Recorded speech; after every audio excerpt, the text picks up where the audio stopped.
And chapter 12 to 18, Arjuna accepted the supremacy of Lord Krishna, as a supreme Lord, and he expressed his desire to know more about the opulence of Supreme Lord. And chapter verse number 19 to 42, it talks mainly about how to know Krishna through his vibhutis or his opulences. And Krishna concludes this chapter with exhibiting his greatness. In verse 40, he said, "My opulences are infinite, and I have given you only few examples." Okay, and then verse number 42, Krishna said, "Vistabhyam idam krishnam ekam sena sthito jagat." He said that with a single fragment of myself, I support and pervade this entire university. So this clearly shows the greatness of Lord. Okay, so in Bhakti Yoga, chapter 7 introduces Bhakti, which is the knowledge of absolute. So basically, he started saying that just by listening about me, you can engage in devotional service. And then by engaging in devotional service, you will attain complete knowledge. By hearing about me and engaging in devotional service, you will engage complete knowledge about me without any doubt. So he has said, Tachrunu, Maya Saktamanapata, that verse. So he has said how hearing helps to gain, is the first step to gain the complete knowledge about Krishna.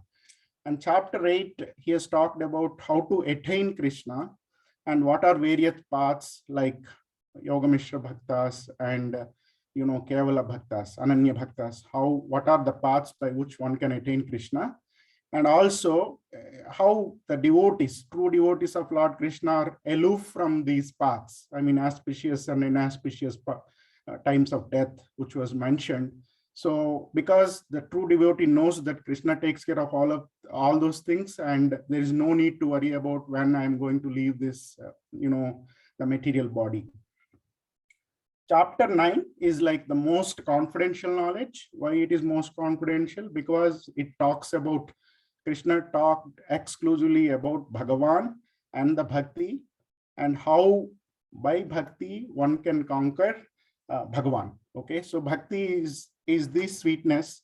So the chapter 9.2, 9th chapter mostly talked about sweetness of Lord. And chapter 10 elaborates further on the opulences of Bhagavan, which enhances our Bhakti. So this is generally the background before we enter into 10th chapter. So the 10th chapter is mostly about glories of Bhagavan and the opulences of Bhagavan.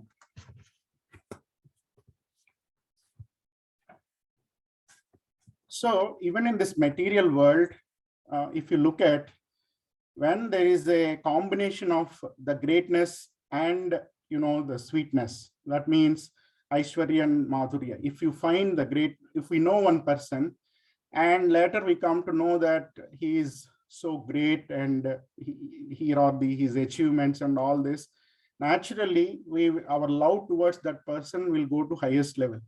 So in my personal experience, when I used to hear some stotras of Adi Shankaracharya, just here and there, but I never know what are his works to begin with. When I realized what are all his works for Sanatana Dharma and how he has brought the people close to Vedas, and how he has gone all over the country and established the religion.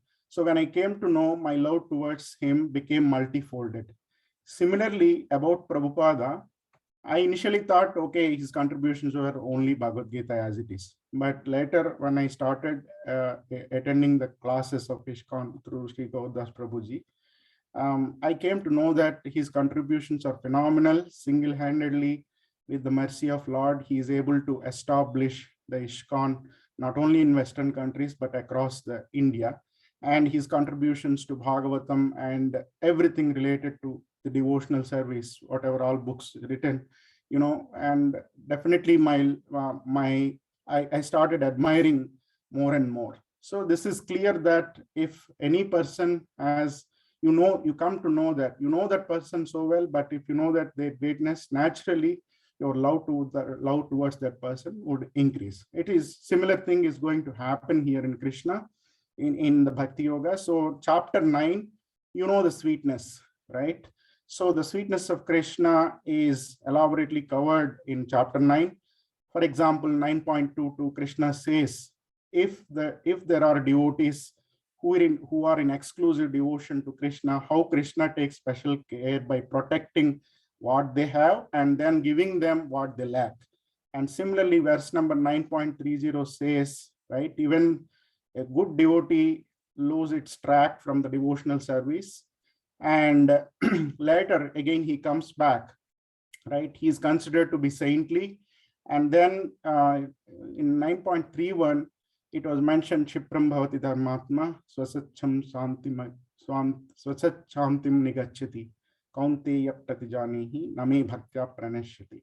So these people, whoever lost their track of devotional service and they come back, they will quickly become pious and Bhavati Dharmatma. And also he told Arjuna, declare boldly that once somebody takes my devotional service and then once they are in my bhakti at some point of time, they will never be perished. Name Bhaktya Pranashyati. And 9.32, Krishna said, whoever takes my shelter, no matter whether he is a Chandala or Sudra, Vaishya or woman, lower caste, doesn't matter. It is sure that they will attain my abode. So this clearly shows how the Lord takes special care and protect the devotees, and ultimately he will enable them and he will reveal the knowledge and bring them back to their abode, right? So then with that much of sweetness covered in 9th chapter, now let us talk about the greatness starting from verse number 10.1. So the 10.1, it is like says, Krishna says, Bhuyeva Mahabaho, Srunume Paramam Vachaha, Yatteham Priyamanaya, Vachyami Hitakamya. So he said, listen, O Arjuna, because you are my dear friend, for your benefit, I shall speak further about this knowledge, which is better than the previous, what I have explained previously. So it has like 3 important words, Hitakamya, for the benefit of Arjuna and for the benefit of all the devotees. Priyamanaya, whoever are very dear to Arjuna, who is very dear to Krishna. And then Paramam Vachaha, the supreme words about the opulences of Lord and the glory of Bhakti. And he said, Bhuyeva, means Lord Krishna said, again, I'm going to explain. Why he said that? Because he started explaining it, introduced in 7.1, saying Tachrun, and 9.2 and 9.1, he covered and said, Rajavidya Rajaguhyam Pavitramidamuttamam. So he said it's the purest of pure, the king of knowledge. So he has explained the characteristics of that most confidential knowledge. So that's why he said, I'm going to elaborate further. And again, hearing has a lot of significance. So he has brought that, mentioned it multiple times. So he said, listen to this knowledge. So in purport, Prabhupada explained, as we know, we have talked multiple times, more we hear about Krishna, naturally from Bhagavatam or Bhagavad Gita, we will be fixed more in devotional service, right? So, and it's again, when we do it in the association of devotees who are eager about Krishna consciousness, truly anxious about Krishna consciousness, generally we will become more enlightened. So we can see how in verse number 10.9, Krishna says, what kind of anxiety? Machitta Madgata Prana. That verse, if you look at it, the devotees' thoughts are always dwelling about Krishna.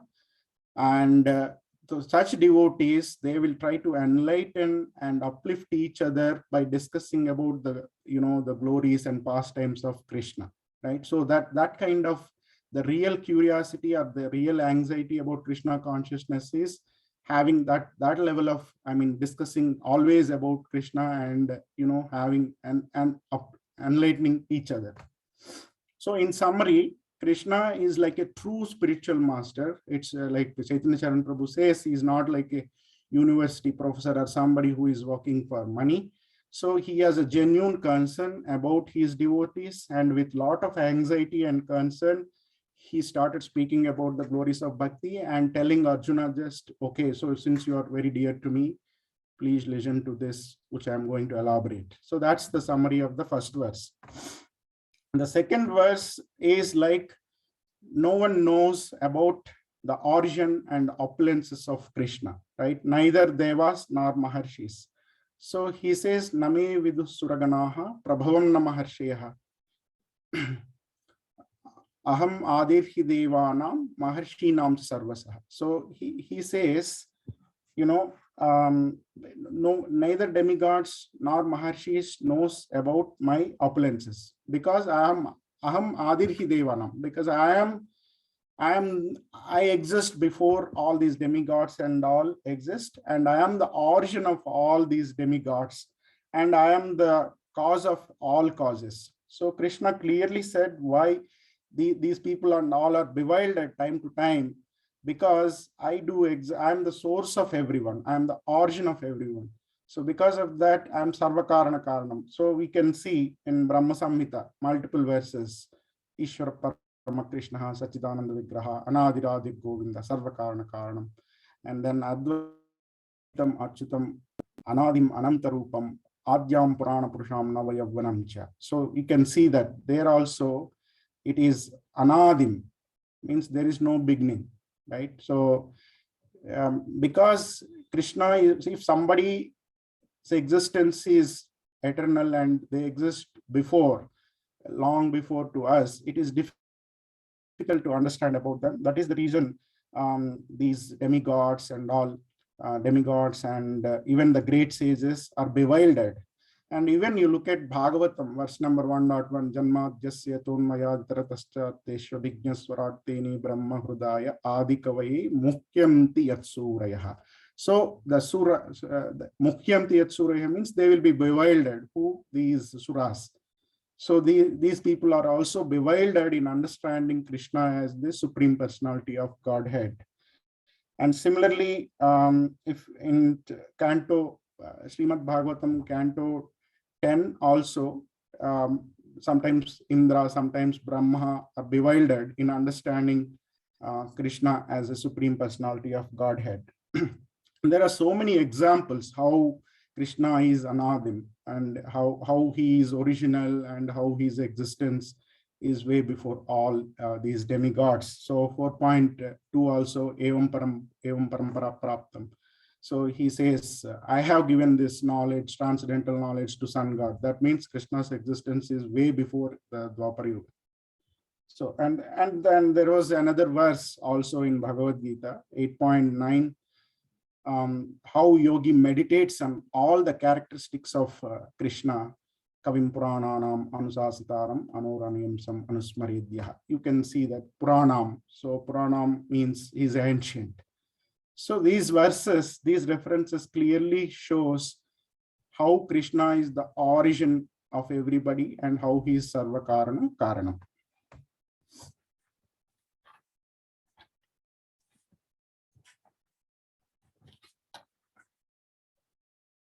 So in purport, elaborating this related to this particular verse, Prabhupada says, Krishna can't be understood by foolish mental speculations. This Prabhupada uses repetitively across multiple purports. And people with inferior energy, not the superior energy, with inferior energy, understand him as supreme power or Brahman. So only conceptually they understand Lord Krishna like that. But if Krishna has to be understood as a Supreme Personality of Godhead, it is possible only when somebody is situated transcendentally. How that happens? It requires mercy of Krishna, and mercy of Krishna, which is manifested through his devotees. Once we have devotees association and engage in devotional service, gradually we will elevate ourselves to transcendental position beyond the three modes and in Suddha Sattva. Then we will be able to realize Krishna as a person and the Supreme Personality of Godhead. So the verse 10.3 and 10.7 knows, like, say, Krishna, we have, so understanding Krishna as Supreme Personality of Godhead is the ultimate thing. What are the benefits of understanding Krishna as Supreme Personality of Godhead? So the benefits are, like 10.3 talks about Yomam Ajam Anadim Cha Eti Loka Maheshwaram Asammoda Samatyeshu Sarva Papai Pramuchyate. So Ajam Anadim Cha. Ajam means unborn, Anadim means no beginning. So whoever understands Krishna like that, right? And not only that, if you see Ajam Anadim, even the soul, the Atman also is eternal, and sometimes even Brahmaji, right, once also considered to be eternal, right? But what is so unique about Supreme Lord? Because he is Veti Loka Maheshwaram. Veti means knowing him as a Supreme Personality of Godhead. Who understands that supreme position of Krishna, such people will be free from the confusion, bewilderment, and delusion, and they will be free from sinful reactions. So if we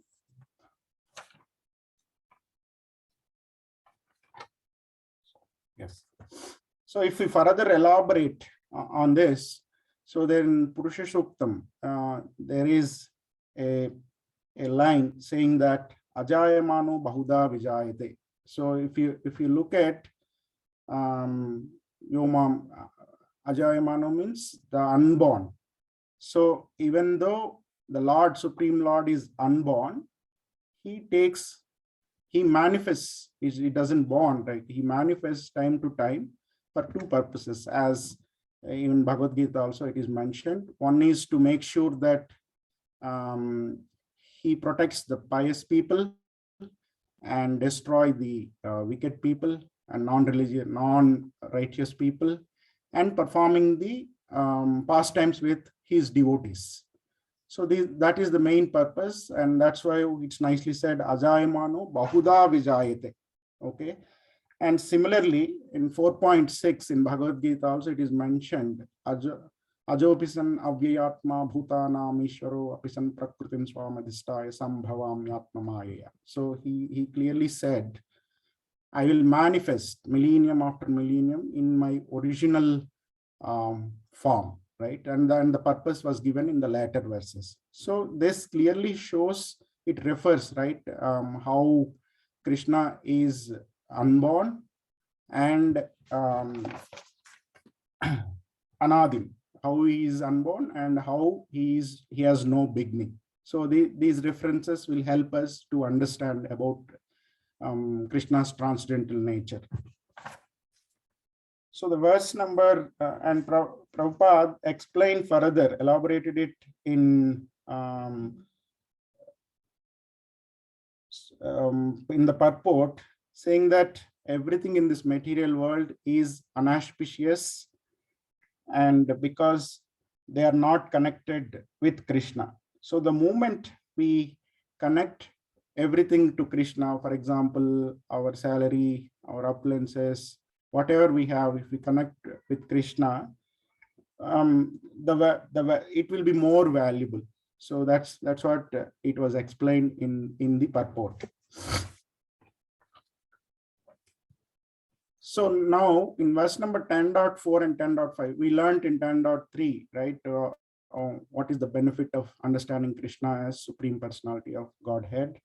10.4 and 10.5, Krishna is the origin of both inauspicious and auspicious things in the world at both physical and subtle levels. There are two verses. I'll not touch base on those verses, but it says the qualities, all the qualities, like, all the good qualities like intelligence, knowledge, freedom of doubt, forgiveness, truthfulness, control of senses and mind, happiness and distress, like all these dualities, birth and death, fearfulness and lack of fear, non-violence, equanimity, austerity, everything, all these living beings all these qualities of living beings are created by Krishna. So there is elaborate, like I think approximately 2.5 pages of purport is given. I'm not going to cover, but some things which we must understand.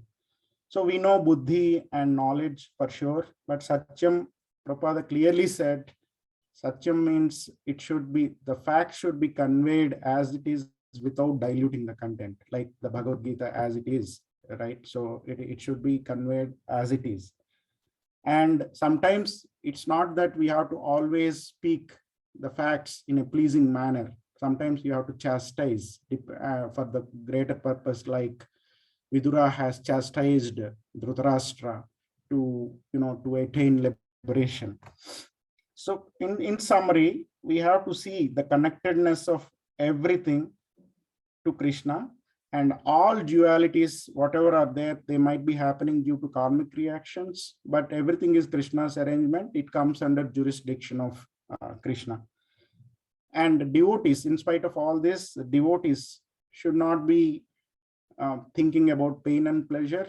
So whether it is a painful or whether it is a pleasure, anything that takes him close to Krishna, they must accept and move forward. So that's the summary of verse number 10.4 and 5. So the 10.6, we know, right? We said that everything in auspicious or inauspicious things are created by Krishna in this material world. So how everything is connected to Krishna in this both material and spiritual world. So there is a verse, Maharshiyas Sapta Purve Chatvaro Manvastada Madbhava Manasa Jata Esham Loka Ima Praja. So it says 7 great sages and 4 great Brahmaji, and then from Brahmaji there are 4 great sages, Sanaka, Sanandana, Sanatana, and Sanat Kumara, and then Saptarishis, and then 14 Manus. So these 25 people, which includes the great sages and Maharshis, from these people, all the living beings are descended and populated across all the planets. That means from Garbhodaksha Vishnu or Hiranyagarbha, Brahmaji has come. From Brahmaji, Brahmamanas Putras, the Sanak Sanandanas, and then the sages and all come. So Krishna, in that sense, Krishna, everything is connected to Krishna in this world. So he is again, it proves indirectly the verse, he is source of everything in this world. And then verse number 10.7, as we saw, what are the benefits of knowing Krishna as the Supreme Personality of Godhead in verse number 10.3. The remaining part of it is explained in 10.7. So the verse is Etam Vibhutim Yogancha Mamayo Veti Tattvataha So Vikalpena Yogena Yujyate Natra Sansayaha. So whoever understands the mystic powers and the opulences of Lord in Tattvataha, Tattvataha means in reality. So what is the benefit? They will be able to engage in unalloyed devotional service with wholeheartedly. So we can see the connection with the God can happen in 2 ways. So one is through the spiritual practice, like jnana, karma, and karma yoga, jnana yoga, or ashtanga yoga. That requires a lot of sadhana and a lot of spiritual. It's through the spiritual practice, abhyasa. And the second thing is engaging in devotional service of Krishna and hearing more about Krishna. So the knowledge of Krishna reveals one's connection to Krishna. As we know, once we hear more about Krishna, we'll be more knowledgeable, and naturally it will take us close to Krishna, and Krishna will reveal our relationship with him. So knowledge of Krishna will attract more and more to Krishna. And if you have such a complete understanding of Krishna that I am myself, Krishna is the source of myself and everyone, naturally there will be love, transcendental love develops to Supreme Lord. So in summary, there are few key takeaways. First, Krishna explained the glories of bhakti in full ecstasy with a special concern to the devotee like Arjuna. And in the second verse, Krishna says that he is original and origin of all. So he exists before everyone, none of us, not even the sages and demigods, before they exist, Krishna exists. So no one understands Krishna. And who understands Krishna as Supreme Personality, they will be free from delusion and sinful reactions.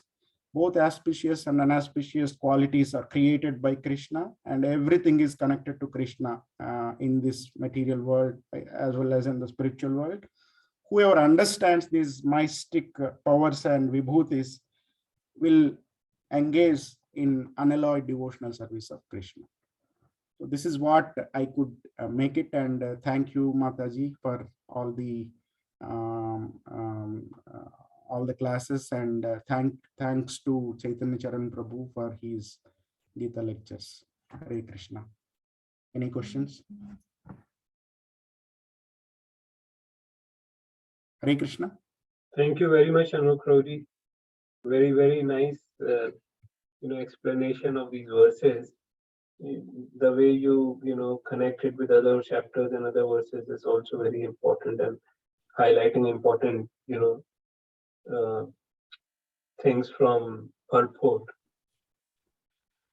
So just want to check if anyone has any questions for Shanmukh Prabhuji on these verses. No, Prabhuji, very nicely elaborated. Thank you. Yes. Thank you so much for all your association. Hare Krishna. Krishna.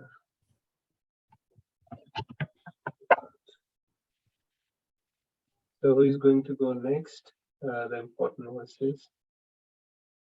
Hare Krishna, Prabhuji. Rajesh from here. First, I'll do invocation with prayers. Om Ajnanatimirandasya Jnananjana Shalakaya Chakshurunmilitam Yena Tasmai Sri Gurave Namah Sri Chaitanya Manobhishtam Sthapitam Yena Bhutale Swayam Rupah Katamahim Dadati Swabdatka Vandeham Sri Guru Sri Utpatagamram Sri Gurun Vaishnavanscha Sri Rupam Sagrajatam Sagana Raghunathanvitam Tam Sajivam Sadvaitam Savadutam Parijana Saitam Krishna Chaitanya Devam Sri Radha Krishna Padam Sajana Lilitam Sri Visakanvitanscha Namo Om Vishnupadaya Krishna Presthaya Bhutale Srimate Bhakti Vedanta Swaminiti Namane Namaste Saraswate Deve Gauravani Pracharini Nirvishesha Sunyavadi Paschartha Desatari Vancha Kalpatarubhischa Krupa Sindhubhyevacha Patidanam Bhavanebhyo Vaishnavibhyo Namo He Krishna Karuna Sindho Dhyana Jagatpate Gopesha Gopika Kanta Radha Kanta Namostute Tapta Kanchana Gaurangi Radhe Vrindavaneshwari Vrishabhanusute Devi Pranamami Hari Jai Sri Krishna Chaitanya Prabhu Nityananda Sri Advaita Gadadhara Sri Vasadi Gaura Bhakta Vrinda Hare Krishna Krishna Krishna Hare Hare Hare Ram Ram Ram Hare Hare Hare Krishna. Today I'm going to summarize the verses from 8 to 10 in chapter 10, the Transcendental Knowledge. So thanks Shanmukh Prabhuji for summarizing the verses from 1 to 7 very well, right? Citing several references and quoting several examples. So the verse 8 primarily talks about, who is the source of everything. Krishna is telling, so he is the source of everything. Verse number 9 is, Krishna is explaining about the qualities of pure devotee. Verse number 10 talks about how Krishna gives understanding, to reach him. And the last verse, 11th verse, how Krishna removes the ignorance by lighting the lamp of knowledge by sitting in every devotee's heart. So verse number 8, Aham sarvasya prabhavo mattas sarva pravartate iti matva bhajante ma buddha bhava samanvita. So this Buddha, right? It's heard repeatedly. Even in one of the previous verses also, we heard about it. Ehi sansparsaja bhoga dukkayona yevate adyantavanta kaunteya nateshwara matevta. So Buddha means here, Krishna is referring the intelligent persons, the learned man. Who is the learned man, learned scholar? Krishna is, explaining here. So the person who studies the Vedas and who takes information from authorities like Lord Chaitanya Mahaprabhu. And slowly he understands Krishna is Arjuna. He is the learned scholar. So there are several references, why, how, about who is the source of origin, right? So we have references from Narayana Upanishad, we have references from Moksha Dharma, we have references from Varaha Purana. So all these scriptures are saying that Krishna is the source of everything, right? So from Narayana, if you take Narayana Upanishad 1, from Narayana, Brahma born, patriarchs, Indra, 8 Vasus, 11 Rudras, 12 Adityas. And in Varaha Purana, it is saying Narayana is the supreme personality of Godhead. From him, Brahma and Shiva are born. In Narayana Upanishad 4, if you take, so it is explaining about Krishna is the son of Devotee, the supreme personality. So everywhere we can see he is the supreme personality. He is the origin. He is source of everything, and everything emanates from him only. So there is no one, everything is under me. No one is above me. Krishna is saying. One who understands Krishna from a bona fide spiritual master with references from Vedic literatures and engages all his energy in Krishna consciousness and becomes a truly learned man. How can we become a truly learned man? We have to understand about Krishna from a bona fide spiritual master. That is point number 1. Point number 2, with references from Vedic literature.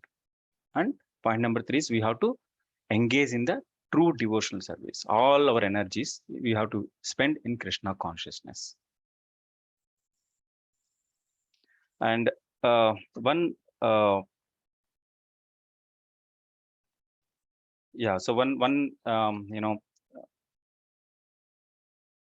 Prabhupada is saying, we should avoid unauthorized commentaries and interpretations on Bhagavad Gita. So we have to be little careful here. He's giving some kind of caveat warning here, right? So the moment you hear unauthorized commentaries, your mind will get confused. You will be perplexed, and you may not know it, very clearly. You always have mental speculation. So that is the problem. And you just proceed in Krishna consciousness with determination and firmness. These are the 2 important qualities to progress well in Krishna consciousness. Verse number 9. So here he's talking about the symptoms of the pure devotee. Machchitta madgata prana bodhayanta parasparam kadayantascha mam nityam tushyanti cha ramanti cha. So the thoughts of my pure devotees dwell in the lives or dwell in me. Their lives are fully devoted to my service, and they derive great satisfaction and bliss from always enlightening one another and conversing about me. So here Krishna is, highlighting the devotee association also in there. So the devotees help each other, to enlighten their knowledge, right? So even in material sense also, even if you are trying to study one subject, okay, I read some, complex subject in engineering. I understand maybe 50 to 60%, but other person also reads the same book. He may also understand, may not fully, but maybe around 60, 70%. But we both come together and discuss each other. Our knowledge will be enhanced. It is beneficial to everyone, right? So similarly, so here the through devotee association, by always glorifying the Lord, by always discussing about the Lord 24/7, 24 hours, right? We can enlighten ourselves. So, and what is the benefit of it? So we always get great satisfaction and bliss. So this great satisfaction, bliss that we achieve from material world, this is temporary. That may last for, few hours or few days or few weeks. That's it. For everything there is a limit. But the spiritual knowledge that we share, right, and glorify Lord, it gives us great satisfaction and bliss to us. That is a permanent thing. That is the ultimate one. So here,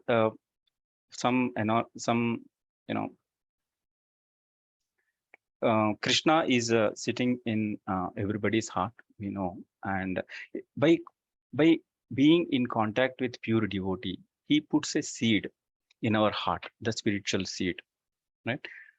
And what the devotee has to do, he has to hear about Bhagavad Gita, Bhagavatam, about the Lord, and chant Hare Krishna, Krishna Krishna, Hare Hare, Hare Ram, Ram Ram, Hare Hare. So by doing this continuously, he is in a way watering the seed sown in his heart, and it becomes plant, and that slowly grows, and that spiritual plant grows and grows, and eventually that penetrates the covering of the material universe, and it enters into the spiritual sky where Brahma Jyoti effulgence is there. And that is not the end. Beyond that also we have Golok Brindavana. So by nurturing it well, by chanting Hare Krishna Maha Mantra and then hearing about the glories of the Lord, we can slowly advance to Goloka Vrindavana. And after reaching that, ultimately the plant takes the shelter of lotus feet of the Lord and fully absorbed in the love of God. Where is it written? It is written in Chaitanya Charitamrita, Madhya chapter 19.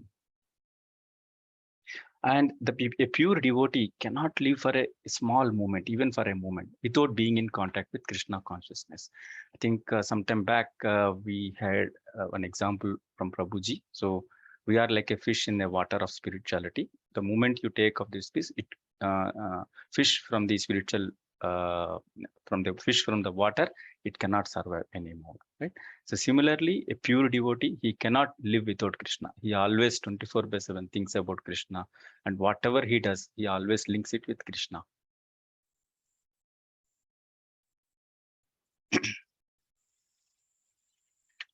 Now moving on to the verse number 10. Tesham satatayuktanam bhajatam priti purvakam dadami buddhi yogantam yena mam upayantite. So this verse is summarizing about how we can understand, Krishna, right? So Krishna will help us.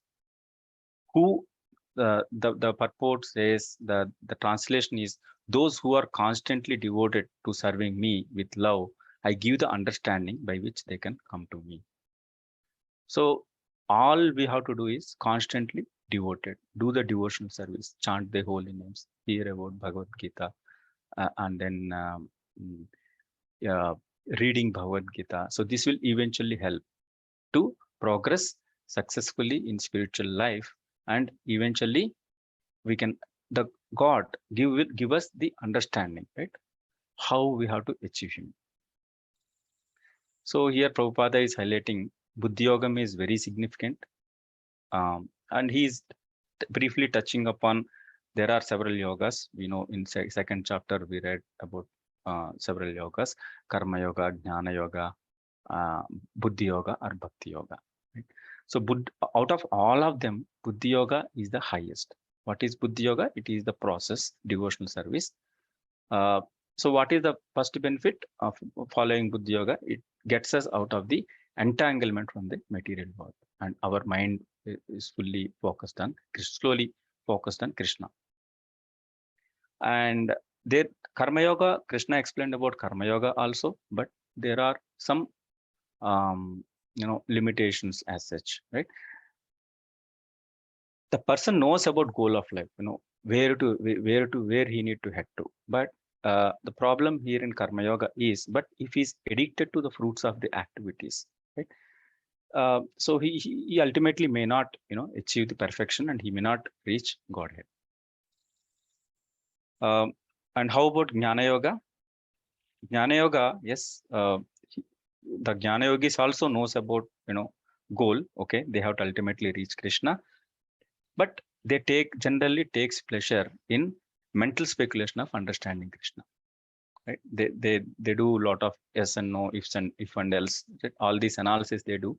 They speculate a lot, and they take pleasure out of it. Right? That is also not a perfect yoga. But the person who is in Buddhi Yoga or Bhakti Yoga, right? He knows his goal clearly. His ultimate aim is to reach Supreme Personality of Godhead, Krishna, and he deeply involves in the devotional service of Krishna, completely in Krishna consciousness, right? And this is the highest perfectional stage, Prabhupada says. a person may have a bona fide spiritual master and may be attached to a spiritual organization, but if he is still not intelligent enough to make progress, then Krishna within gives him instructions so that he may ultimately come to him without any difficulty. Right? There is no material qualification needed. You need not to be a graduate, or you need not to accumulate so much of money, or you need not to born in a very pious family or aristocratic family, Brahmanas family, nothing like that. That is not needed. All Krishna needs is a sincere devotional effort. The moment you put devotional effort, slowly, gradually, from within instructions, you can clearly hear the instructions from Krishna, and he will take care of everything. Right? So he will show us a path through which we can ultimately reach without any difficulty. All we need is constant endeavor, practice. So with love, engage in Krishna consciousness, and with love, that is very important, and render all kinds of devotional services. Right? Yeah. Now the verse number 11, Tesham mevan kampardam aham ajnanam jamtama nasayamyatma bhavasto dhyana deepena bhasvate. So here Krishna is talking about showing special mercy. To show them the devotee special mercy, I, dwelling in their hearts, destroy with the shining lamp of knowledge the darkness born of ignorance. So we are in this entangled in the material world for millions and millions of births, right? So the dust is accumulated so much, and it is very difficult to remove ourselves. But by doing the devotional service, engaging in Krishna consciousness activity, slowly by doing the chanting and all, slowly the layers of dust will be removed, gradually removed. And we all know that Krishna, he sits in everybody's heart as Kshirodaksha Vishnu. He gives the knowledge from there. He shows the special mercy from there. He, from there, by doing the devotional service to him, slowly we will get rid of the material entanglement, and he acts like a sun, and he removes the darkness of ignorance. Right? And so Prabhupada here also highlighting that Mayavadi philosophers think that without discriminating, one cannot have pure knowledge. So, but Lord says here, those who are engaged in pure devotional service, even though they be without sufficient education and even without sufficient knowledge of Vedic principles, are still helped by the Supreme God. As I said in the previous verse, right? This qualification, material qualifications are not needed. All Krishna expecting is to have pure love towards him. Do the devotional service. Your effort is very much important. Constant, consistent effort is important. So you can go on speculating for millions of years.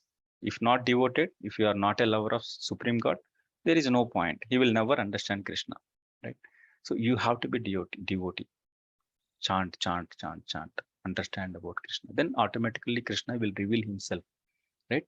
And like a sun, as I said earlier, right? So he will give us, remove the darkness of ignorance from us. The last, but not the least, pure devotee does not have to worry about the material necessities of life. Okay, be in Krishna consciousness. Of course, you have to balance everything, materialistic life and the spiritual life, but you need not be too much worried about material life. Krishna will takes care of. He need not be anxious, because when he removes the darkness from his heart, everything is automatically provided by the Supreme Lord, Prabhupada says, who is pleased by the loving devotional service of the devotee. This is the essence of teachings of Bhagavad Gita. The verses 8, 9, 10, and 11. So they are very, very crucial, important of Bhagavad Gita. The entire essence of Bhagavad Gita are embedded in 8, 9, 10, and 11. Sorry if I'm taking more time. I tried to compress the content here given in the purports, but every point I see like it's like a nectar, right? So I'm not able to compress it much. Right? This is what is written by Prabhupada in 8 to 11. Hare Krishna. Hare Krishna, Prabhuji. Thank you very much. Yes, you rightly said, like, these are the most important verses. And like Chaturshloki Bhagavatam.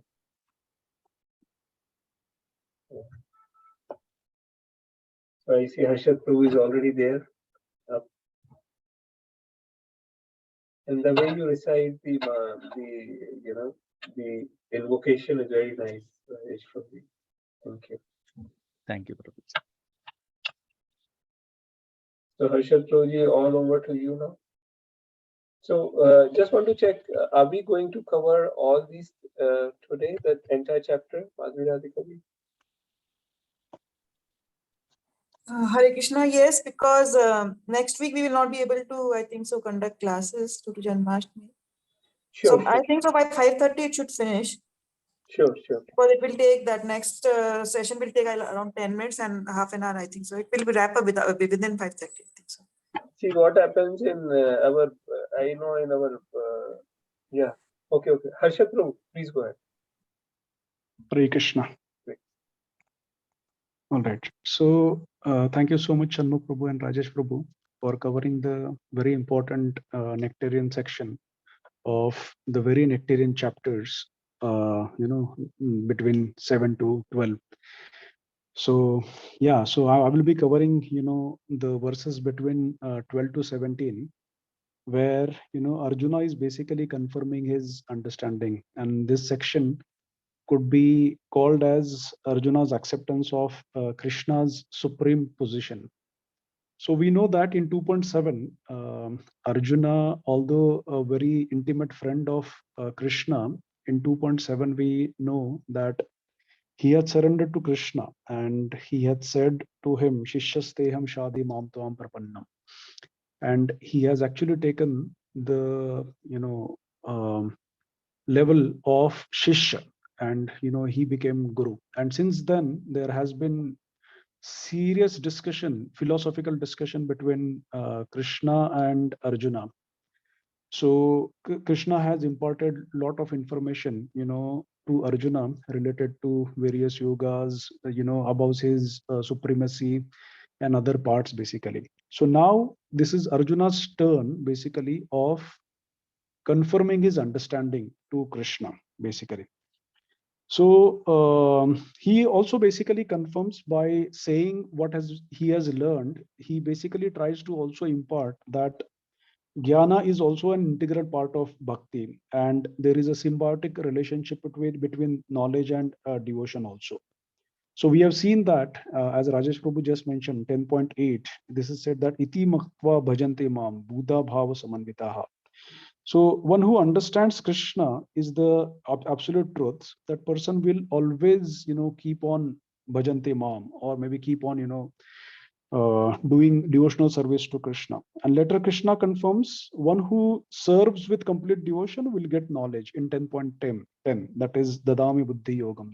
That we have already seen. So at this moment of time, basically we are, learning about Krishna and we are trying to gain knowledge about Krishna. So are we taking the path of Jnana Yoga? No. We are basically trying to accumulate our understanding to walk us on the Bhakti Yoga. So basically, Jnana Yoga and Bhakti Yoga are basically symbiotic to each other, or this could be considered as a Bhakti Anukul Jnana. So in these two verses, that is verses 12, 10.12 and 13, the basically Krishna or the Arjuna is giving a chance to Mayavadi philosophers to clear that the Supreme Lord is different from the individual soul. So that's also very important point here. And so Arjuna then confirms his understanding. And he says, in 10.12, Param Brahma Param Dhamam Pavitram Paramam Bhavan Purusham Shashwatam Divyam Adi Devam Ajam Vibhum. So he's saying, oh Krishna, you are the Param Brahma, and what does the Mayavadi say? Mayavadi say, Aham Brahma Asmi. So is that correct? Yes, indeed. It is. We are also Brahma, but can we say we are Aham Param Brahma Asmi? we can't, because Param Brahma is only Krishna. And we need to understand this, that although we are, part and parcel of Krishna, basically Krishna is the supreme personality of Godhead. So how can we understand this? Basically, if I say that I am Indian, on the 15th of August, our beloved Prime Minister Narendra Modi, we would, hoist a flag, and he would also say that I am an Indian. So can I say I am the Prime Minister of India? No, because although we both are Indian, he is the Prime Minister of India. Basically, he is the supreme authority here. And in the same manner, although we are Brahma, we can't say that, we are Krishna, or basically, we need to understand that Krishna is the supreme personality of Godhead. In the purport, Prabhupada has also given a reference to the Kena Upanishad, which states that the Supreme Brahman is the rest for everything. That means Pavit Param Dhamam, basically. So Arjuna is saying that, Param Brahma Param Dhamam. So he confirms he is the absolute abode for all of us. And there is no difference between Krishna and his abode. So which is eternal, which is, having eternal happiness. So we need to understand this basically. So that is what, Arjuna is trying to understand. And we have also seen that, in the 7.7, this Krishna has already stated that everything is resting upon him, like the pearls are strung on a, string, basically, right? Mataha parataram nanyat kinchid asti dhananjaya mayi sarvamidam protam sutre manigana eva. So he is basically the supreme abode, or the param dhama. That is what we need to understand. And later, we see that, Arjuna refers to him as Purusham, which is a clear indication of Krishna's personal form. He refers Krishna as Bhavan. So we have seen in the first chapter, Duryodhana referring to Drona as Bhavan. Bhavan, and then he said, Pita, Bhishmasya. Yeah, correct. So here he is referring Krishna as Bhavan. That means you, basically. He is not referring to some impersonal Brahman in Krishna or some light beyond Krishna. So he is confirming his understanding, what he has understood from the philosophical discussion between Krishna and Arjuna. And what kind of Purusha? Basically, Shashwatam. So we are also Purushas. But are we Shashwat? No, we aren't. So Krishna is the Shashwatam Purusham, that is permanent and eternal. And there is one more adjective that is called as Divyam, that is divine. So we have always seen that his body is Satchit and Anand, not like our, which is made up of the Panch Mahabhutats, basically. So he is basically Divyam, divine. And then Adi Devam, right? As Chanmu Prabhuji just referred to the verse 10.2, wherein, Krishna has said that he is the source of the demigods as well as the sages. Aham Adirahi Devanam Maharshinam cha Sarvasha. So Arjuna is basically confirming what he has understood from Krishna. And he says that there are many gods, but you, Krishna, you are the Adi Dev. And we have been, referencing this verse from Brahma Samhita. Ishwaraha Paramaha Krishna Satchidananda Vigraha. Anadira Adira Govinda Sarva Karana Karanam. Yeah. So we have seen this, and then Arjuna is saying that you are Ajam. Ajam means free from all sins, unborn, free from all Maya. And then Vibhum. We have again seen, when we were talking about the Krishna's glories, what are we? We are a drop of the ocean water. Is it same in the quality to the ocean water? Yes. But in quantity, it's minuscule. Right? In the same manner, we are Anu Atma, whereas Krishna is Vibhu Atma. So Arjuna is confirming his understanding by saying, Krishna, that you are Vibhum. And that is how, we need to understand this. Sometimes, amongst friends, we say, like, if suppose, Rajesh Prabhu is a very good bowler and we are playing cricket. Sometimes someone may say that, oh, Rajesh Prabhuji, you are the best bowler in the world, right? So one may say that, oh, because Sumit Prabhu is the best friend of Rajesh Prabhu, he is glorifying Rajesh Prabhu. So one can understand that, or one can basically try to, degrade the credibility of Rajesh Prabhuji's bowling skills. However, Arjuna knows the mentality of the people in Kali Yuga. So he is trying to give some additional references in the next verse. What is he doing is basically he's saying that ahustvam rushaya sarve devarshinar naradastata asito devalo vyasaha swayam chaiva bravishime. So he's saying that it's not just me who is basically saying this, basically, right? He is basically trying to tell that even great rishis, like, or the great celestial seekers like Narada, or the rishis like Asita Devala. So we also had the small discussion when Mataji was giving the class, who is Asita Deval. So I just tried to find out, since I was covering this particular section, then I realized that it's basically is the Rishi Asit. He is also called as Asita Deval, and he is basically the son of one of the Vasus, one of the 8 Vasus, and the name of the Vasu is basically Pratyush. And his brother basically is Daumya, and who was Pandava's priest.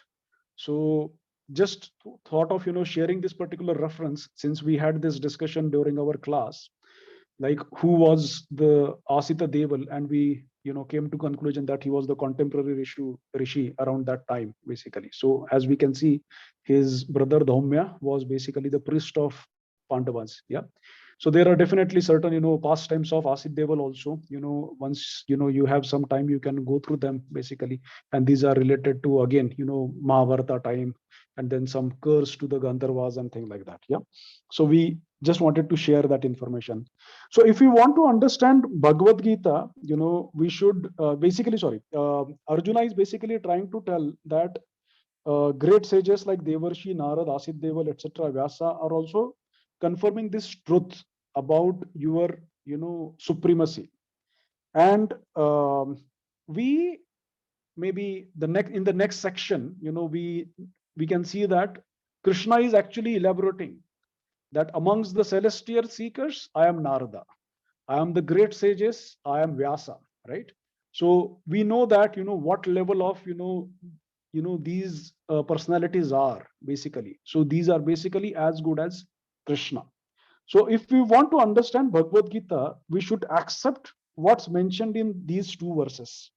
It's possible to understand it only through disciplic succession, and the so-called academic education, as Rajesh Prabhu just mentioned, of the Vedas will make a person stick to their obstinate conviction, and that Krishna is an ordinary person. So we need to, accept this in the devotional services, in the devotional mode, basically. And we have already seen in 4.3 what Krishna has stated, that Bhakto Sime Sakacheti Rasam Yetad Uttamam. You are my, beloved Bhakta, and you are my Sakha. And that's the reason why I'm sharing this knowledge to you. So we need to continue to keep that attitude while, understanding Bhagavad Gita. In 10.14, I will not recite the verse, but Arjuna later tells Krishna that he accepts everything as a truth, what was mentioned by Krishna. He mentions further that even the demigods or the demons can't understand God's personality. And Prabhupada mentions we should not accept Bhagavad Gita with half-end logic. So it's very important. So which is just useful, we take it, and which is not useful, just reject that. We should not use that. So I'm not sure whether everyone is aware about the half-end logic. People say that, the hen is giving egg from only the hind part, and its front part is used for eating.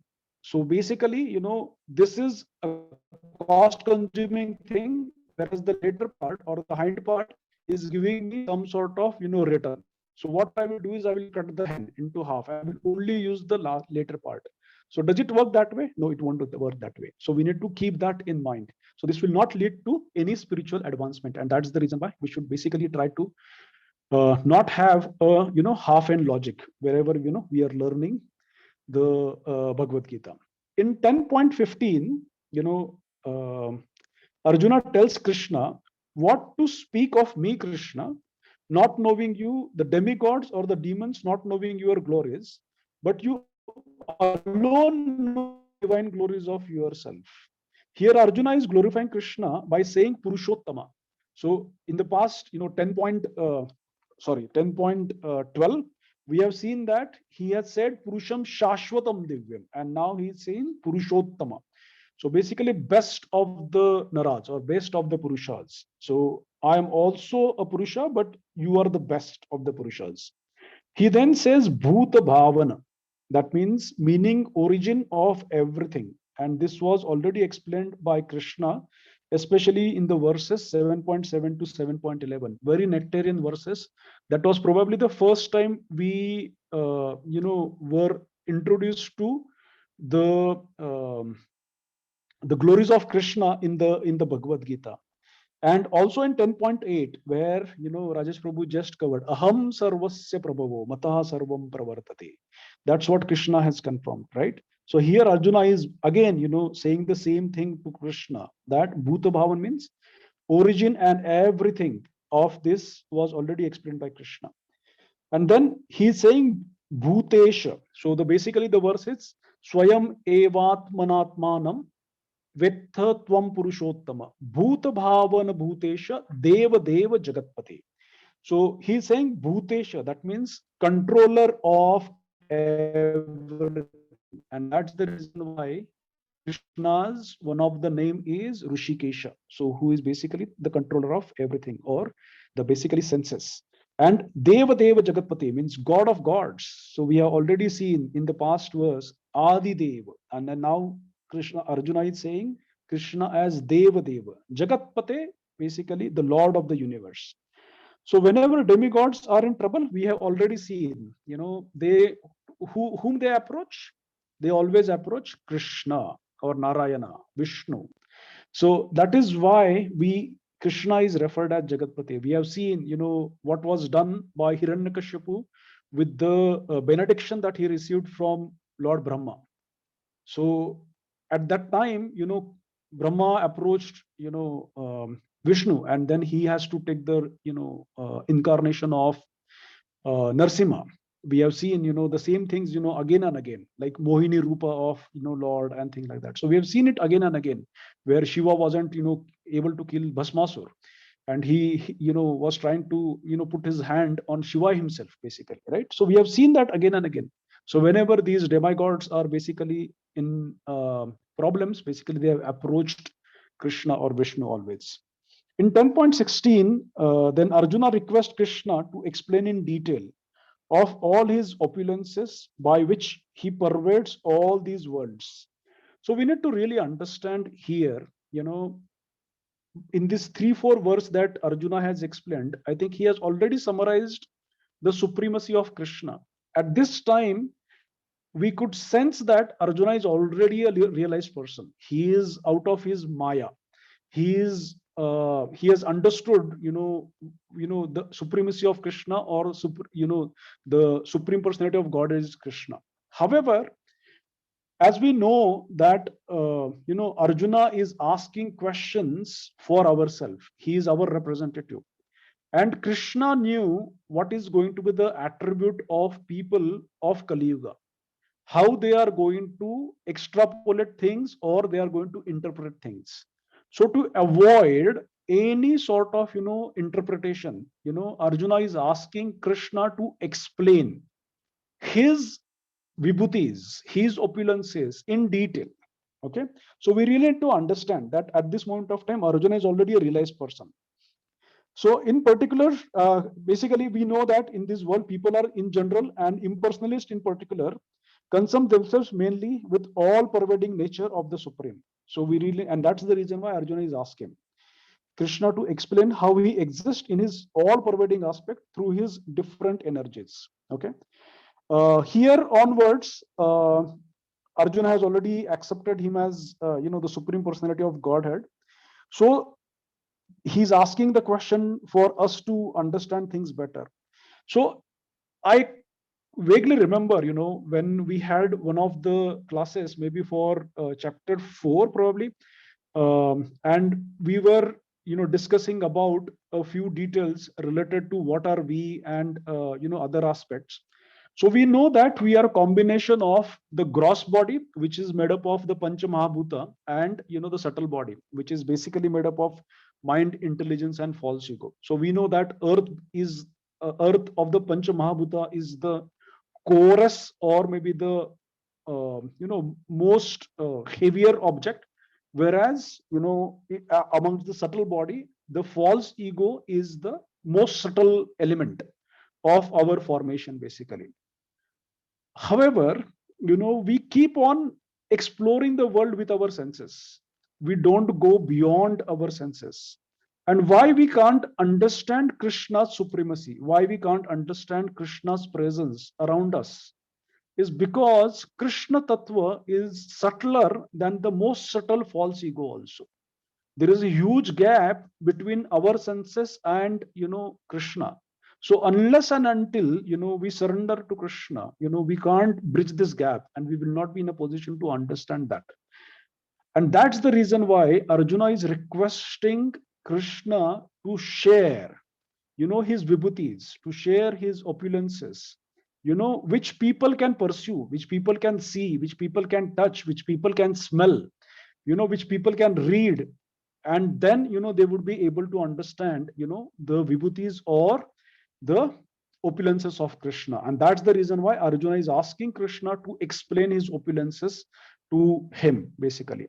In 10.17, Arjuna refers to Krishna as a yogi, because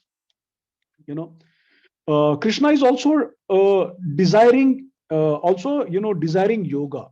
So, but not like us basically. We desire yoga to develop a connection with Krishna. We desire yoga to understand Krishna, to get ourselves enlightenment, to get ourselves that particular realization. But Krishna is desiring yoga to help us getting that realization. So we have seen Shri Gaur Prabhu as well as Mataji always mentioning that as we are eager to see Krishna, Krishna is equally eager to see us also, right? Krishna is also eager to get us back to Godhead, get us back to his abode. And that's the reason why Krishna is also desiring yoga, and that's the reason why Krishna is referred as yogi here. Hence Krishna is also we have seen that Krishna is referred as Yogeshwara. The last verse of Bhagavad Gita 18.78, we have learned this verse wherein it's said that yatra yogeshwaraha Krishna yatra partho dhanurdhara. So Krishna is referred as Yogeshwara, who is the controller of the yoga, or who is the master of the yoga maya. So we have seen this as Krishna's energy one more again. Here Krishna is referred as yogi because he is connected with everything. We have seen this time and again that everything emanates from him, everything rests upon him. And that's the reason why we need to understand why he's referred as yogi here. When we have love for Krishna, we automatically be able to think of him all the time. But our consciousness is covered by material lust, and hence it will be difficult. So he asks, while in this material world, how can I think of you? And that is how Arjuna is asking him, how can I think of you? So it's very easy. If Krishna explains, when you see the Himalayas, remember that this is me. This is just coming from the spark of me. So you can just imagine, if you look at the sun, this is me, and that is again coming from a spark of me. So we can understand the humongous nature of, Krishna's opulences, basically. And in the last verse in this section, basically, Arjuna continues and with his request to the Lord, again to describe in detail the mystic power of his opulences. He tells him that I'm never satiated in hearing about you. And we have also seen this, ever since we started our journey on this path, the material, entertainment does not appeal us. If there are certain good movies that you have watched in the past, how many times we can watch the same movies, but it's not like the Bhagavad Gita, it's not like the Bhagavatam. We can read that again and again.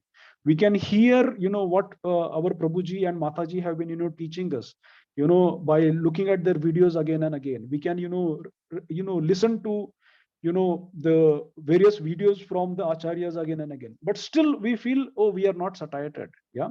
And we always feel that when I'm learning Bhagavad Gita, when I'm reading Bhagavad Gita again and again, we are able to correlate things from what we have learned in the past. We are able to correlate things. Oh, now I understand why this was said in the past like that.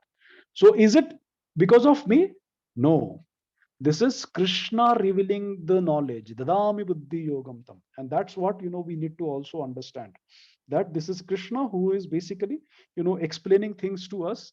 And, but for that, we need to definitely show our endeavor. Our efforts, Guru, Shastra, and, Sadhu. So these are the three things that we need to always keep in mind. And we term this as the spiritual triangle. I still remember that. All right. So just a few, this is the end of the section, but just maybe a few take-home things for us to better understand what this section is all about. We all have got education at our schools or colleges, and during our classes basically students may confirm their understanding of a complex subject. Oh, this is what I understand, so is it correct? And then at that time, if our mentor feels that no, your understanding isn't correct, so they used to correct us. Here, Krishna's Shishya Arjuna is confirming his understanding, and Krishna is not correcting him. Krishna is not saying, Arjuna, your understanding is wrong. When Arjuna is saying, oh Krishna, you are Param Brahma, oh Krishna, you are Param Dhama, Krishna is not correcting him. That means what Arjuna has understood is absolutely right. And we need to keep that in mind. These verses by Arjuna actually tell us the supremacy of Krishna. And the Krishna is to be considered as the God of all gods, the Adi Dev, Adi Purusham.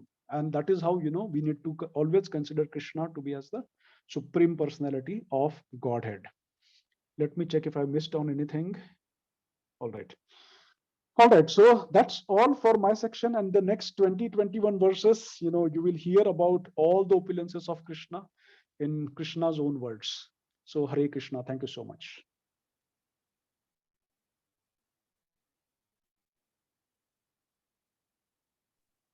Thank you, Arjun Prabhuji. You devotees are now, I think so, almost ready to start taking classes. You all understand the philosophy very well. To touch upon the important points. Really good to hear you. Well done, Harshad Prabhuji. Yeah. Very nice. Hare Krishna. Hare Krishna. Hare Krishna. So next is Harshita Mataji. Yeah.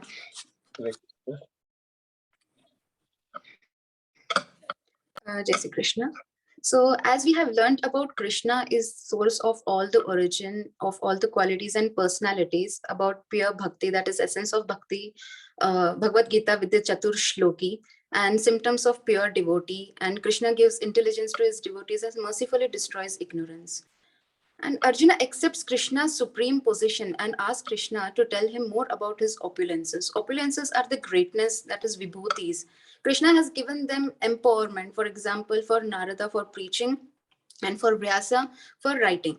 So Arjuna knows everything. As we know that Arjuna knows everything, but behalf of us as a common people, he is asking Krishna, because people in general are more concerned about all the pervading nature of this physical material world. So Arjuna asked Krishna to tell more about these opulences, that how shall we constantly think about Krishna, we know about Krishna, how do we remember about Krishna, so that we can taste the nectar of his words. So Krishna describes his opulences on which a devotee can fix his mind and remember him. And wherever he sees the opulent, powerful, and beautiful things in this world. Opulences are limitless and infinite, but we have a finite mind. And with this limited senses, we can't understand Krishna's power. Still, devotees try to understand this because for devotees, it's very relation.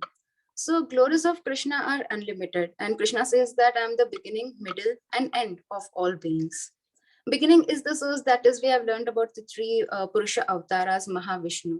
Mahavishnu is responsible for creating the universe, and in every universe expands as Garbhodaksha Vishnu, and then Garbhodaksha Vishnu, Brahmaji arises, and they create the secondary creations. And at the end, Pralaya comes, and all with our karmas and desires, we go back to the Mahavishnu. So this has also been also understood by the modes, that is Brahma, Vishnu, and Maheshwara. Brahma is the creator, Vishnu is the maintainer, and Maheshwara is responsible for the destruction. So hence from 21 to 39 verses, Krishna explains about his opulences. Krishna says that he is the sun, by giving an example that he is the sun among all the luminaries, that is the planets. It means that sun is the chief of all the planets and thus represents Krishna. Later on in 19 verses, Krishna tells about his opulences. For example, Adityas. Adityas is out of all Adityas, I am the Vishnu. There are 12 Adityas. Aditi's son are Adityas who are responsible for producing Devatas. And Vamana is one of the Devatas, an incarnation of Krishna. And out of all luminaries, that is sun. As we have learned that sun is the chief of all the luminaries. And Maruts. Out of Maruts are the winds, and in that Marichi. There are 49 Maruts, and in that Marichi is the most powerful. And out of all Nakshatras, that is stars, moon. Moon is the chief, because moon is responsible to give the rasa of the fruits in the night. Next is Vedas. In Vedas, Samaveda is all, that is Samaveda is all the glorifies Krishna. Then out of all demigods, Indra is chief, hence Indra represents Krishna. And in all the senses, mind, we say that mind is the sixth sense. So mind can produce both negative and positive thoughts. So positive thoughts develops us higher and negative pulls us down. So out of all, mind is the most, is the chief of all senses. Then in living beings, consciousness, that is soul, that is a spark which is responsible for all the activities of living beings, and consciousness is the chief of all living beings. Then in Rudras, Shankara, there are 12 Rudras are mentioned in scriptures, and chief is Shankara. And among Yakshas and Rakshasas, Kuvera. Among Vasus is fire, that we all know there are 5 elements, and in sun, moon, and stars, fire is the most important. In mountains is Meru, and in priest, it's Brahaspati. Brahaspati is the chief of all demigods. Then commanders, Kartikeya. Kartikeya is Shiv and Parvati's son. He is the chief commander of Indra's army. Then in water bodies, it's ocean. In great sages is Bhragu. As Mataji has cited an example, a story about Bhragu, that he wanted to test about who is supreme in Brahma, Vishnu, and Maheshwara. Then in vibrations is Om. Out of all mantras in Vedic hymns, Om is the chief. Then in all the sacrifices, that is Japa. We do chant daily our Maha Mantra. So, and it has been mentioned in the shloka that Yajnanam Japa Yadnosmi. That is in Kali Yuga. Main sacrifices is chanting our Hare Krishna mantra. And we chant as it's so purifying. And the main advantage is that we can chant in any place, at any time, and in any position. Next is about immovable things, that is Himalayas. It cannot be moved. Then among trees is banyan tree or people tree. Both are very giant and they provide shelter to all shades, to all the living entities. Next is sages. Among all sages, Narada. Among Gandhavas, Chitraratha. They are good in singing. About perfect beings, it's Kapila. Among horses is Uchreshraiva. Uchreshraiva is which is white color and having wings. Or they have given, Mataji has given an example about the Samudra Manthan, which was the fight between demons and demigods. And in that, Amrit and Vish both came out. And in that nectar, along with living entities, this came, the living entities, this horse came through that network. And among lordly elephants, Airavat. Airavat is the same which came from the same nectar. And among men is the king, chief of all human beings. And Among the weapons is thunderbolt, Vajra, which is used by Indra. Among cows, it's Surabhi and Kamadhenu, because they all fulfill our desires and produce unlimited milk. And among cause of all procreation, lust of producing progeny, that is Kandarpa. And among serpents is Vasuki, which is used as a rope in Samudra Manthan.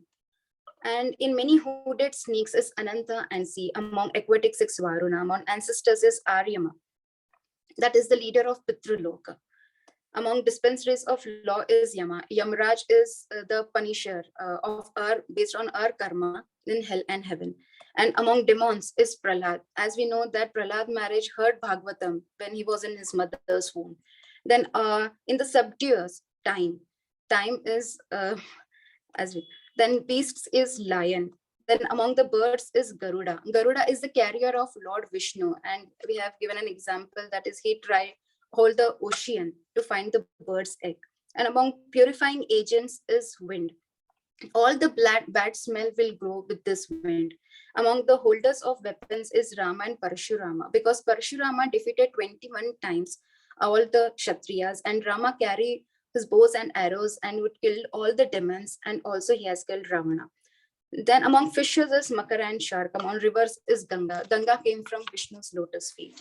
And among the creation is beginning, middle, and end, and we have learned about it. Then about the knowledge is spiritual knowledge, the ultimate one which we are learning. And about the arguments of logicians, that is truth. Truth is ultimate. Among letters, A is the chief. Among compound words, that is the dual compound, there are two words are used, that is Krishna Radha, Krishna Balram. They have equal importance. Among destroyers, time. As you know, time destroys everything. Among creators is Brahma. Among that is it deletes everything. And about future manifestations is the general principle, that is birth. Among women is fame, fortune, memory, fine speech, patience, intelligence, steadfastness. Then among Samavedya hymns, Brihat Sama. Among poetry, it's Gayatri Mantra. Among months is Margashirsha, that is which comes in November and December. Among season is spring, that is flower bearing. This is the favorite of Krishna, that is Basant. And among the cheaters is gambling, like Shakuni Maharaj invited Yudhishthira Maharaj. Then among the splendid is splendor, victories is victory, endure is effort, adventure, strong is strength. Then among descendants of Varanasi, that is Vasudeva. And about Pandavas is Arjuna. We all are learning this Gita because of Arjuna, because Arjuna is close to Krishna. He is the great devotee and he is the great friend, brother of Krishna. And as we know how he surrendered to Krishna. And next is about sages, Vyasa, Vasudeva. Then Satyavesh avatar of Krishna is Vyasa. Among the thinkers is Usana, name of Shukracharya. And Shukracharya is the priest of Asuras. Then mean of suppressing lawlessness, means that is punishment. At the end, if there is so much of lawlessness, then they should be punished. And about victory seeks is moral. We have to be moral to achieve victory. And about secrets is silence. About wise is wisdom, that is knowledge, jnana. And at the end of the 39th verse, Krishna tells that among all the existence, seed, bijam, no moving or non-moving being exists without me. That is, after explaining all these opulences, Krishna concludes that I am the seed who generates it and everything comes from me. Therefore, there is no end to my opulences. They are limitless, they are countless. And what I have spoken is a very tiny part, very merry indication of my infinite opulences. Then at the 42nd verse, Krishna says that Athava bahunaitena kim jnanetena tavarjuna vishtabhyaham idam krishnam ekamshena sthito jagat. Krishna says that Krishna pervades everything. All the wonderful or powerful objects should be understood as his vibhutis, opulences. Krishna is not an incarnation. He is the source of all incarnation. Therefore, Krishna is most worshipable, and he is worthy of our service. And we have to understand with this our intelligence and realize this with our devotions, so that we will be able to understand Krishna's sweetness. Thank you.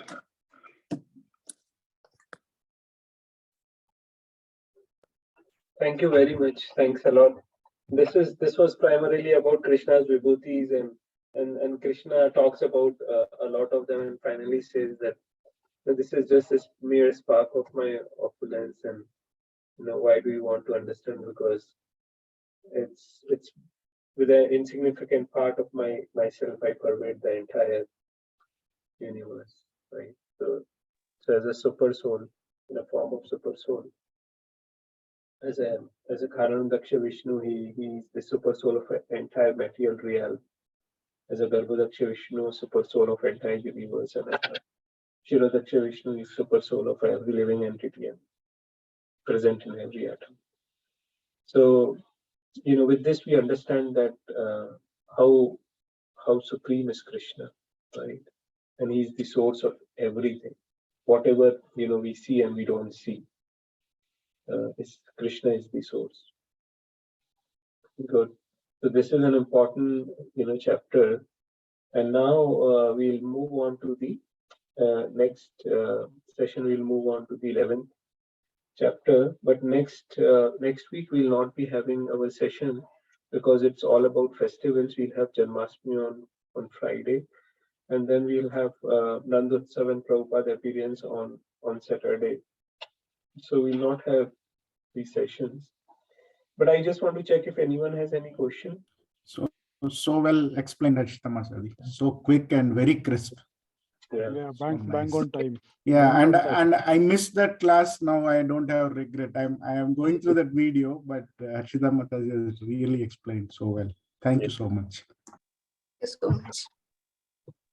So during the class also, when Mataji explained, and even today Archita Mataji was also explaining, and even when you said, Sumit Prabhuji, that all these opulences are nothing but just a spark of my splendor, that really gives me goosebump always. Whenever I hear it, that really gives me goosebump. That's amazing. That really shows how the magnanimous nature of Krishna. Basically, Krishna is everything. yeah. And when we are going deep into Bhagavatam, we are getting more clarity on what Krishna actually says. Krishna really glorified this. In the last verse, he glorified himself. I mean, like, phenomenally. Never glorified himself like this. Yeah. And 8th verse and 42 verse, these two verses.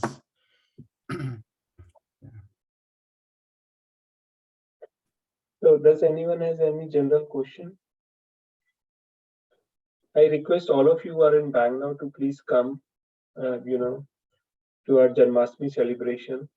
And those who are in other cities, can participate in other local temples there. Right. So request everyone.